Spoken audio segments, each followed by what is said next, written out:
ማኒፋክቸሪንግ ካምፓኒዎች ወይም ደግሞ ማኒፋክቸሪንግ ላይ የሚሰሩ ሰዎች ሶፍትዌር ያለመጠቀማችሁ ያለውን ችግር ልንገራችሁ።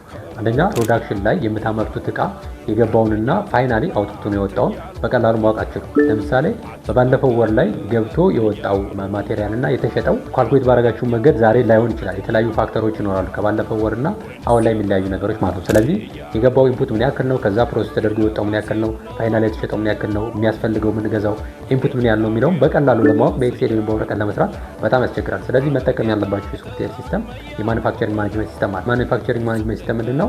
የግዢ ሲስተም አለው። ኢኒሻሊ የምንገዛውን ነገር የሚያስፈልገው ግብአት እናውቃለን። ስለዚህ ምን ያህል ኮስት ያደርገናል፣ ምን ያህል እናወጣለን የሚለውን ከዛ ፕሮሰስ ተደርጎ ደግሞ ሲወጣ አንደር ፕሮሰስ ላይ እያለን ምን ያህሉ አንደር ፕሮሰስ ላይ ያለ ኦልሬዲ ስቶር ላይ ያለ ምን ያክል ነው፣ የተሸጠ ምን ያክል ነው የሚለውን ኤቭሪ ዳታ አት ኤቭሪ ታይም ማግኘት ይቻላል።